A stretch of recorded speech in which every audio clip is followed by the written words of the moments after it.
चिड़िया की चहचहाट के साथ सुबह का समय बड़ा ही सुहाना था। लोग अपने अपने काम पर जा रहे थे। इसी बीच गंगापुर गांव में था एक छोटा सा घर, जिसके आंगन में बरगद का एक प्यारा सा पेड़ लगा था। सुबह की भाग दौड़ के बीच और चिड़ियों की गूंज के बीच घर की छोटी बहू तुलसी अपने आंगन में झाड़ू लगा रही थी।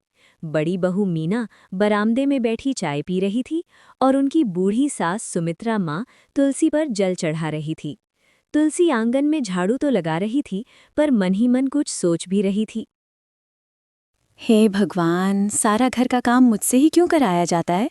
ना कोई मदद, ना कोई मान। घर के सारे काम करती हूँ पर फिर भी कोई नाम नहीं लेता। मेरा तो जीना जैसे हराम कर रखा है। और इस बड़ी बहू के तो जैसे ठाठ है, मज़े से इस घर पर राज कर रही है। तभी बड़ी बहू मीना तुलसी को आवाज लगाती है। अरे ओ तुलसी, जरा मुझे पानी तो ला दी। अरे तुलसी, तू तो काम में लगी रहती है। बस तुझे काम किए बिना चैन ही नहीं आता। दीदी, मैं आपकी तरह नहीं हूँ जो पूरे दिन बस आराम ही करना चाहती है। ये तुम क्या बोले जा रही हो? क्या मैं घर का कुछ भी काम नहीं करती? तभी तुलसी की सास कहते हैं, अरे तुलसी, तू अपनी जुबान संभाल कर बात कर। बड़ी बहू से इस तरह बात करते शर्म नहीं आती तुझे? तुलसी की सास उस पर गुस्सा करती है। जी, मैंने कुछ गलत नहीं कहा। मैं तो अपनी ही सोच में थी, बस मन में था तो निकल गया। ठीक है, आगे से ध्यान रखना, ऐसी बातें फिर कभी ना हो।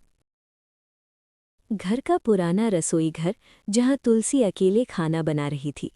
वो तो सुबह से अब तक एक पल भी नहीं बैठी और अपने आप से बातें करते जा रही थी। मांझी को तो बस बड़ी बहू में ही देवी दिखती है और सारी गलती मुझ में ढूंढती है। मैं तो बस नौकरानी बनकर रह गई हूँ इस घर की।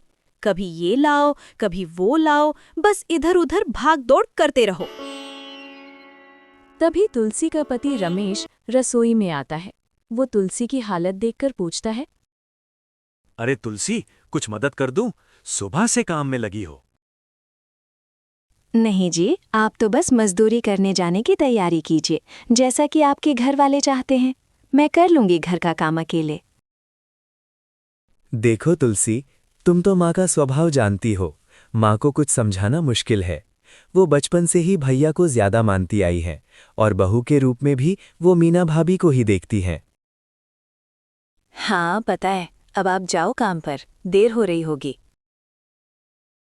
दोपहर का समय आंगन में चारपाई पर सुमित्रा और मीना बैठी थी। मीना बेटी, तू तो इस घर की लक्ष्मी है। तेरे भाग्य से ही मेरे घर में पोता हुआ है। माँ जी, ये सब आपका आशीर्वाद है। और उस तुलसी को देखो, वो तो बस अपनी दुनिया में मस्त रहती है। जरा सा काम बताया तो देखो कैसा मुंह फुला देती है। हाँ माँ, वो तो बस खुद को ही चालाक समझती रहा। अरे बेटा, तेरे जैसे संस्कार थोड़े ही है उसमें। एक अच्छी बहू के सारे गुण तो तुझ में हैं। तुलसी दूर से सब सुन रही थी। उसकी आंखों में आंसू आ जाते हैं। रात का समय था, सब खाना खा चुके थे। तुलसी चुपचाप आंगन से बर्तन धोकर अपने कमरे में आती है। तुलसी, तुम्हें बुरा लगा ना जो माँ ने कहा? ये तो उनका रोज का हो गया है। तुमसे काम भी करा लेती है और बोलती भी है। देखो, मैं माँ की तरफ से तुमसे माफी मांगता हूँ। नहीं रमेश, अब तो आदत सी हो गई है, लेकिन दर्द तो होता ही है ना। तुलसी, हम अभी कुछ बदल तो नहीं सकते, पर मैं हमेशा तुम्हारे साथ हूँ। उनकी सारी बातें सुमित्रा सुन लेती है। अगले दिन सुमित्रा मीना से कहती है, बड़ी बहू, रमेश को समझा दो कि तुलसी को ज्यादा सिर चढ़ाना ठीक नहीं। औरतों को उनकी जगह पता होनी चाहिए। जब देखो तब उसकी तरफदारी करता रहता है। आप चिंता ना करें माँ जी, मैं सब संभाल लूंगी। सुबह का समय था। तुलसी रोज की तरह जल्दी उठ चुकी थी और चूल्हे पर खाना बना रही थी। बाहर से सुमित्रा और मीना की हंसी की आवाज आ रही थी। मेरी तो हर सुबह एक जैसी होती है। कोई बदलाव नहीं, बस काम, ताने और तिरस्कार। हे भगवान, क्या यही लिखा था मेरे भाग्य में? तुलसी अपनी उदासी में खोई हुई थी। तभी तुलसी की सास रसोई में आती है। अरे तुलसी, जा मीना के लिए अदरक वाली चाय बना देना। उसके सर में तेज दर्द है और फिर आज उसकी तबीयत थोड़ी नासाज है। मैंने ही उसको आराम करने के लिए कहा है। उसके कमरे में चाय देकर आना। जी माँ जी, ठीक है। मेरी भी तो रात से तबीयत ठीक नहीं है माँ जी, फिर भी आपने मुझसे कुछ नहीं पूछा। ओहो, अब बीमारी के बहाने बनाने भी सीख लिए तूने। अरे मीना से कुछ सीख, जो बिना शिकायत सब करती है। आज तक उसने उफ तक नहीं किया होगा। सुमित्रा की बात सुनकर तुलसी की आंखों में आंसू आ जाते, पर वो चुपचाप आंसू रोकते हुए चाय में अदरक डालने लगती है। उधर बड़ा भाई सुबह का गया हुआ नीरज काम से लौटता है। माँ, अरे ओ माँ, देखो मैं आ गया। आ बेटा, थक गया होगा। मीना जल्दी से पानी ला। अभी लाई माँ जी। तुलसी सब देख रही थी कि किस तरह बड़े बेटे और बहू का सम्मान किया जा रहा है, लेकिन उसे कोई नहीं पूछ रहा। इसके बाद खाना खाकर पूरा परिवार साथ बैठता है, केवल तुलसी को छोड़कर। नीरज बेटा, तुम्हें तो पता ही होगा अपने रवि की स्कूल जाने की उम्र हो गई है बेटा। हमें अपने लल्ला के लिए अच्छे स्कूल का इंतजाम करना होगा। मेरा लल्ला बड़ा होशियार है। देखना, उसके पढ़ाई लिखाई में कमी ना हो बेटा। हाँ माँ, मैं कल ही शहर चलकर देखता हूँ। माँ तुलसी भी तो ठीक ठाक पढ़ी लिखी है, वो भी घर के बच्चों को ट्यूशन पढ़ा सकती हैं। इस बहाने कुछ कमाई हो जाएगी। हमें किसी की कमाई की जरूरत नहीं है। हमारे बेटों की कमाई ही काफी है हमारे लिए। और वैसे भी 4 पैसे आएंगे तो उसके पर निकल आएंगे। हमारी बहू तो मीना है, तुलसी तो बस बोझ है। ना हमें पोते पोती का सुख दे पाई है और ना हमें खुश रख पाई है। ये बात सुनकर तो पूरे घर में जैसे सन्नाटा छा जाता है। तुलसी कलेजे पर हाथ रखकर दूर खड़ी सब सुनती है। रात का समय था। रमेश और तुलसी अपने कमरे में बात कर रहे थे। तुलसी, मुझे शर्म आती है कि मैं तुम्हारा पति होकर भी मैं कुछ नहीं कर पाता। ऐसा मत कहिए, आप ही तो मेरी सबसे बड़ी ताकत है। आप हैं तभी मैं सह पा रही हूँ। बस थोड़ा धैर्य रखो, चीजें बदलती रहती हैं और लोग भी। रमेश जी, धैर्य की भी एक सीमा होती है जी। पता नहीं कब हमारे जीवन में खुशहाली आएगी। अगले दिन गांव की चौपाल पर सुमित्रा एक औरत से बात कर रही थी। आपकी मीना तो बड़ी किस्मत वाली निकली, सब उस पर मरते हैं। और उस तुलसी को देखो, लगता है जैसे कोई साया उस पे चढ़ा हो, हमेशा अपना मुंह लटकाए घूमती रहती है। हाँ बहन जी, मेरी सेहत का ख्याल भी मेरी बड़ी बहू मीना ही रखती है। तुलसी घर में तो है, लेकिन मन में नहीं। बिना संतान के बहू का क्या मोल। ये बात तुलसी सुन लेती है, जो पास से पानी का मटका लेकर गुजर रही थी। उसका चेहरा तमतमा उठता है, लेकिन वो कुछ नहीं कहती। एक दिन मीना अपनी सास से तुलसी के बारे में कहती है। माँ जी, आप तो तुलसी का स्वभाव जानती है। अपने पति को चिकनी चुपड़ी बातें करके अपने जाल में कैसे फंसा रखा है।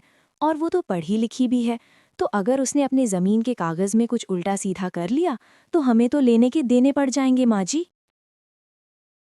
बहू, तुम बिल्कुल सही कह रही हो। ये बात तो मेरे मन में आई ही नहीं। हमें किसी अनहोनी बात का इंतजार ना करते हुए हमें ही कुछ करना चाहिए। अगर तुम्हारे मन में कोई बात है तो खुल के बोलो।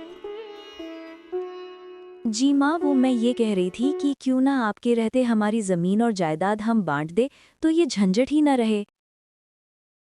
हाँ बहू, तुम बिल्कुल सही कह रही हो।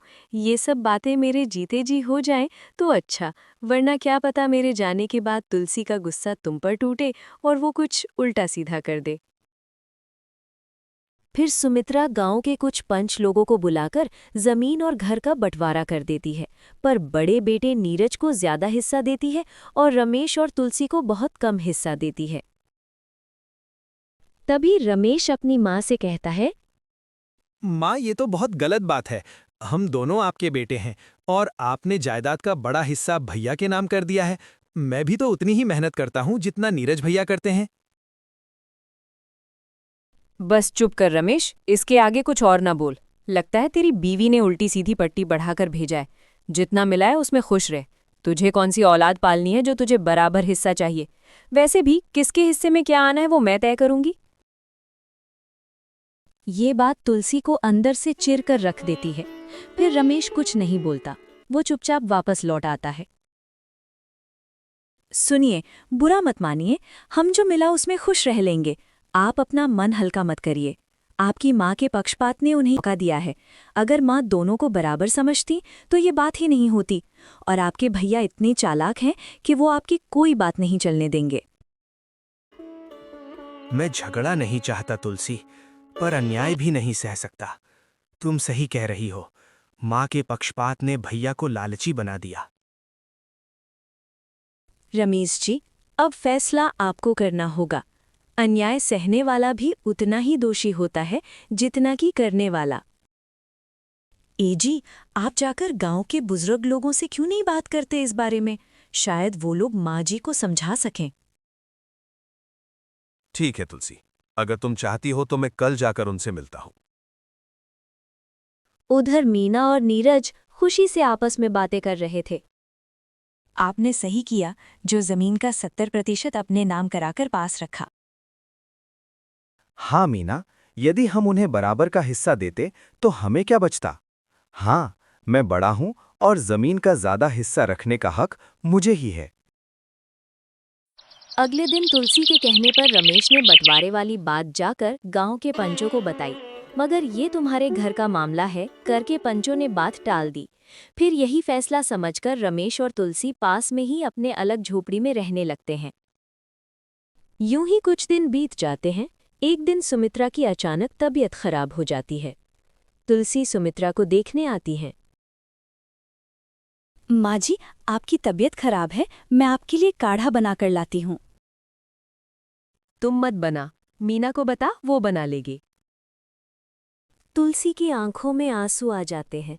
वो मन में सोचती है, हे भगवान, क्या बिन औलाद होना इतना बुरा होता है कि लोग आपसे ठीक से बात भी ना करें? ये बात धीरे धीरे गांव की औरतों को पता लगती है। फिर कुएं पर गांव की औरतें आपस में बात कर रही थी। अरे तूने देखा, तुलसी तो सुमित्रा के लिए सब कुछ करती है, फिर भी बूढ़ी माँ ने मीना को सिर पर चढ़ा रखा था। सच कहते हैं लोग, जब भाग्य फूटे हों तो अपना भी पराया हो जाता है। अब ये सच आज तक किसी से छुपा है? घर पर रमेश और तुलसी आपस में बातें कर रहे थे। माँ की बातों का बुरा मत मानो तुलसी, तुमने माँ की हर जरूरत का ख्याल रखा है। उन्होंने तुम्हारे लिए कभी कुछ अच्छा नहीं कहा, फिर भी तुम माँ को इतना अच्छा समझती हो। मैंने माँ को माँ की तरह चाहा, पर उन्होंने मुझे बेटी की तरह नहीं। फिर भी मैं अपनी इंसानियत नहीं खो सकती। मैं तो अभी भी उनकी सेवा करने के लिए तैयार हूँ। इधर धीरे धीरे समय के साथ सुमित्रा पर बीमारी का असर दिखना शुरू हो जाता है। सुबह का समय रमेश और तुलसी अपनी 30% हिस्से की छोटी सी जमीन पर खड़े थे। दोनों के हाथों में पीठ की थैली थी। सामने की ओर नीरज का बड़ा खेत फैला हुआ था। तुलसी, जमीन भले ही कम है, लेकिन मेहनत तो हमारी सच्ची है। मैं चाहता हूं कि हम बिना किसी झगड़े के अपने हिस्से की खेती शुरू करें। कोई बात नहीं, हम इसी जमीन से शुरुआत करेंगे और खूब मेहनत करेंगे। अगर भगवान ने साथ दिया तो एक दिन हमारी जिंदगी में जरूर खुशहाली आएगी। इसके बाद दोनों मिलकर खेत की खुदाई शुरू करते हैं। वहीं दूसरी ओर नीरज अपनी जमीन के लिए बैल लेकर आ रहा था। तभी मीना पानी और खाना लेकर आई और नीरज से कहने लगी, जरा देखो तो, हमारा खेत पूरा पसरा पड़ा है और उन दोनों को देखकर ऐसा लग रहा है जैसे किसी बाड़े में खेती कर रहे हैं। चिंता मत करो, माँ का आशीर्वाद है हम पर। अब देखना हमारी फसल कैसे लहलहाएगी। रमेश तो बस पढ़ा लिखा किसान है, असली खेती करना उसे आता नहीं। शाम का समय था। घर में तुलसी और रमेश थके हुए आते। तुलसी, आज पूरी जुताई हो गई। कल से बीज डालना शुरू करेंगे। हाँ, हमारा खेत छोटा जरूर है, लेकिन इसमें हमारा पसीना और सच्चाई दोनों बोई जाएगी। दोनों मुस्कुराते हैं, पर आंखों में अब भी थोड़ी चिंता थी। अगली सुबह गांव के चबूतरे पर कुछ बुजुर्ग बातें कर रहे थे। अरे भाई सुनो, नीरज ने तो बिना पंचायत की बात माने ही ज्यादा जमीन पर कब्जा कर लिया। अरे, रमेश भी जमीन कम होने के बावजूद भी खूब मेहनत कर रहा है। मानो जैसे दोनों भाइयों में कोई टक्कर चल रही है। यही तो असली किसान की पहचान है। कुछ हफ्तों बाद दोनों खेतों में फसल उगने लगती है। नीरज का खेत फैला हुआ था, लेकिन उसमें जगह जगह सूखापन था। वहीं दूसरी ओर रमेश का छोटा सा खेत हरा भरा दिख रहा था। गांव वाले गुजरते हुए चर्चा करते हैं। कम जमीन में भी रमेश की फसल देखो कितनी लहलहा रही है। यही होता है सच्ची मेहनत का परिणाम। नीरज ने तो काम बैलों से करवाया, लेकिन रमेश ने अपने आप खेत की खुदाई की और बीज डाला। रात का समय था, हल्की बारिश हो रही थी। रमेश और तुलसी एक दूसरे को देख रहे थे। अगली सुबह रमेश तुलसी से कहता है, भगवान, कभी कभी लगता है कि माँ ने जो किया वो शायद हमारी परीक्षा थी। हाँ, और हम उस परीक्षा में पास होंगे, क्योंकि हम सच्चाई के रास्ते पर हैं। सुबह का समय, खेत में हल्की बारिश के बाद की मिट्टी की खुशबू आ रही थी। रमेश अपने खेत में खड़ा फसल को निहार रहा था। तुलसी टिफिन लेकर आती है और फसल को लहराता देख खुश होती है। देखिए ना रमेश जी, हमारे छोटे से खेत की फसल कितनी हरी भरी है। लगता है जैसे धरती मुस्कुरा रही हो। तुलसी, ये सब तुम्हारे भरोसे और हमारी सच्ची मेहनत का फल है। हम कमजोर नहीं हैं, बस शांत हैं। दूसरी ओर नीरज का खेत, जहां सूखे और कीड़ों का प्रकोप था। नीरज अपने खेतों को लेकर कुछ ज्यादा ही निश्चिंत था, इसलिए उसने ज्यादा मेहनत भी नहीं की थी। नीरज परेशान चेहरा लिए खेत का निरीक्षण कर रहा था। मीना पास में खड़ी थी। ये क्या हाल हो गया है, देखिए ना हमारी फसल का। इतनी बड़ी जमीन और फसल आधी भी नहीं बची। नीरज, मुझे लगता है कि हमारी फसल को पानी समय पर नहीं मिला और बीज भी अच्छे नहीं थे। ऊपर से कीट भी लग गया। अब हम क्या करेंगे? वो देखो, रमेश की छोटी जमीन में इतनी फसल और हमारे यहाँ सब चौपट। उसे तो बस किस्मत का साथ मिला है। मेहनत करना उसके बस की बात नहीं है। कुछ दिन बाद गांव की मंडी में सभी किसान अपनी फसल बेचने आए थे। रमेश अपनी ही फसल लेकर पहुंचता है। व्यापारी उसकी फसल को देखकर दंग रह जाते हैं। वाह रमेश जी, ऐसा शुद्ध अनाज बहुत समय बाद देखा है। ऐसी अनाज तो बहुत ही शुद्ध और बिना कीड़ों की होती है। सालों साल ये अनाज खराब नहीं होगा। हम इसके बाजार भाव से भी ज्यादा दाम देंगे। धन्यवाद साहब, ये सब मेहनत और धरती माँ की कृपा है। वहीं दूसरी ओर नीरज खड़ा था, जिसकी फसल व्यापारी वापस कर देते हैं। आपके अनाज में नमी और कीट है, हम नहीं ले सकते नीरज जी। ठीक है, कुछ दाम दे देना पर मेरा अनाज खरीद लो। माफ कीजिए, हम नहीं ले सकते, ये हमारे गोदाम में सड़ जाएगी। इसके बाद नीरज दुखी मन से अपना अनाज वापस लेकर घर आ जाता है। फिर कुछ देर बाद नीरज और मीना आपस में बहस कर रहे थे। कहते थे माँ ने ज्यादा जमीन का हिस्सा दिया है तो राज करेंगे। अब देखो हाल, उस रमेश को देखो, आधी जमीन में 2 गुना कमाई कर रहा है। पता नहीं क्यों माँ की दी गई जमीन तो मिल गई, पर चैन नहीं मिला। गांव के कुछ जाने माने और किसान लोग पेड़ के बाजू खड़े होकर बातें कर रहे थे।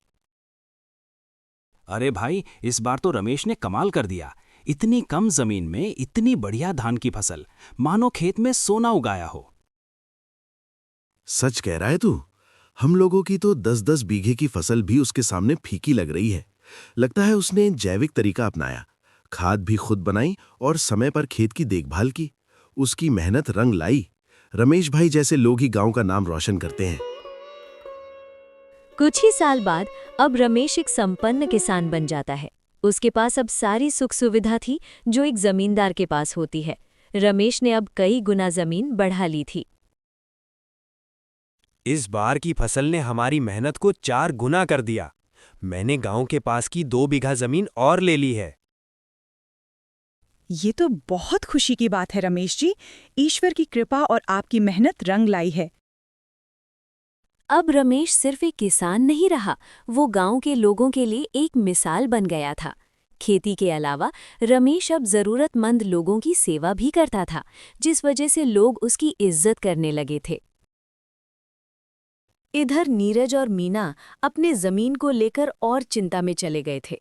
वो जो भी फसल लेते, या तो वो बिन मौसम खराब ही जाती या फिर उसमें कीड़ लग जाती थी। सुमित्रा की तबीयत भी कुछ नरम गरम रहती थी। मीना अब सुमित्रा की बातों को ज्यादा महत्व नहीं देती थी। सुनो मीना, बहू जा, पानी तो गर्म करके ला। पैरों में बहुत दर्द है, उठा नहीं जा रहा है। आप ही कर लीजिए माँ जी, मुझे लल्ला की पढ़ाई पर ध्यान देना है। धीरे धीरे मीना का लगाव अपने सास के प्रति बदलने लगा था। एक दिन सुमित्रा मन में सोचती है, मैंने तुलसी को न जाने कितनी बार बुरा भला कहा होगा, मगर उसने कभी भी पलटकर जवाब नहीं दिया। बेचारी चुपचाप सब कुछ सहन करती गई। वो कहते हैं ना, इंसान की अहमियत तभी पता लगती है जब कोई आपसे दूर हो। एक दिन अचानक नीरज और मीना का बेटा रवि आंगन में खेलते खेलते गिर जाता है। उसके सर पर गहरी चोट लगती है और वो फिर बहुत बीमार पड़ जाता है। दोनों उसकी ओर चिंतित निगाहों से देख रहे थे। एक कोने में दवाइयों की थैली रखी थी। नीरज, दवाई की आखिरी खुराक भी दे दी। डॉक्टर कह रहा है कि ऑपरेशन जरूरी है। मीना, 2 बीघा जमीन बेच चुका हूं, अब कुछ भी बचा नहीं। ऊपर से सेठ हर दिन आकर धमकाता है। नीरज का चेहरा पसीने से भीगा हुआ था और आंखें डरी हुई। रवि की इलाज को लेकर दोनों आपस में बातें कर ही रहे थे कि सुमित्रा सारी बातें सुन लेती है। अगले दिन सुमित्रा नीरज से कहती है, सुनो नीरज बेटा, हमारे रवि की हालत दिनों दिन खराब हो रही है। उसका इलाज करना बहुत जरूरी है। अगर तुम चाहो तो मेरे पास एक रास्ता है। हम रमेश से मदद मांगेंगे। क्या? ये क्या कह रही हो माँ? रमेश से मैं उसके आगे हाथ नहीं फैलाऊंगा। नीरज बेटा, अब बात अहंकार की नहीं, हमारे बेटे की जान की है। आखिर है तो वो तुम्हारा भाई।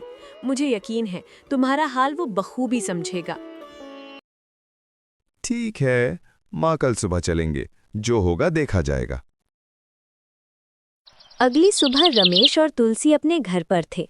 सामने नीरज और मीना झिझकते हुए आते हैं। रमेश दोनों को देखकर चौंक जाता है। भैया भाभी, आइए अंदर आइए। कैसे आना हुआ? दीदी आइए बैठिए, मैं आपके लिए चाय लाती हूँ। नहीं तुलसी, आज हम कुछ मांगने आए हैं। रमेश, मेरी हालत तुमसे छिपी नहीं है। बेटा बीमार है और इलाज जरूरी है। 2 बीघा जमीन बिक चुकी है। अब बस वो बची है जिसे कभी मैंने माँ के बहाने तुमसे छीन लिया था। भैया आप बैठिए, ये घर भी आपका है और हम भी। कहिए कितना चाहिए? रमेश सेठ रोज धमका रहा है, कहता है अगर मेरे पैसे वापस नहीं मिले तो जमीन पर कब्जा कर लूंगा। आप चिंता मत कीजिए भैया, मैं कल ही अस्पताल का पूरा खर्च उठाऊंगा और सेठ का कर्जा भी चुका दूंगा। मैंने तुम्हारे साथ बहुत अन्याय किया, तुमसे तुम्हारा हिस्सा छीना और बदले में आज मैं खुद ठोकर खा रहा हूं। भैया, समय सबसे बड़ा शिक्षक है। जो कुछ भी हुआ वो सबक था, लेकिन हम अब भी भाई हैं और भाई मुसीबत में साथ नहीं आएगा तो कौन आएगा? उधर तुलसी और मीना आपस में बात कर रही थी। माँ की तबीयत कैसी है दीदी? ठीक है तुलसी, हमने तुम्हें कभी नहीं समझा, पर आज जब सब छिन गया तब एहसास हुआ कि रिश्तों से बड़ा कुछ नहीं होता। दीदी, बीते दिनों को भूल जाइए। अब हमें मिलकर भविष्य के बारे में सोचना चाहिए। दोपहर का समय, अस्पताल के एक कमरे में नीरज का बेटा बिस्तर पर था। उसका इलाज चल रहा था। रमेश डॉक्टर से बात कर रहा था। तुलसी और मीना सुमित्रा के साथ पास में बैठी थीं। अब घबराने की जरूरत नहीं। बच्चे का इलाज सही समय पर हो गया। अब धीरे धीरे घाव सर का स्वस्थ हो जाएगा। बस इसके बाद थोड़ा ध्यान रखिएगा। जी, धन्यवाद डॉक्टर साहब। आपने और रमेश भैया ने दोनों ने मेरे बच्चे को दूसरी जिंदगी दी है। भैया, मेरे लिए आपका झुकना सबसे बड़ा बोझ है। बस अब ये बात हमेशा याद रखिए, हम परिवार हैं।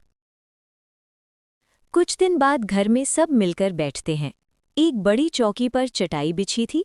रमेश, तुलसी, नीरज और मीना अपनी सास सुमित्रा के साथ बैठे हुए थे। तुलसी बहन, अगर तुम ना होती तो आज हम न जाने किस हालत में होते।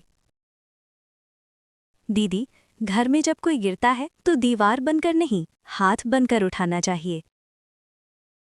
सुमित्रा तुलसी से कहती है, बेटी, मैंने तुम्हें कितना गलत समझती रही, हमेशा तुम्हारा तिरस्कार ही किया है, पर तुमने मुझे हमेशा अपनी माँ समझकर माफ कर दिया। हो सके तो मुझे माफ कर दे बेटिया। आप ये कैसे बात कर रही हैं माँ जी? मैंने तो हमेशा आप में अपनी माँ को देखा है, और फिर आप मुझे बेटी कहती हैं, तो माँ भला बेटी से कैसे माफ़ी मांग सकती है? रमेश, मुझे माफ कर दे मेरे भाई। हमेशा बड़े ही सही नहीं होते हैं। मैंने माँ के पक्षपात को सच मान लिया और तुझे पर आया। आज समझ में आया कि जमीन बट सकती है पर भाईचारा नहीं, और फिर परिवार परिवार होता है। कुछ ही दिनों में तुलसी को एक प्यारी सी बिटिया होती है। फिर सुमित्रा अपने दोनों बेटों के साथ खुशी खुशी रहने लगती है, बिना भेदभाव किए।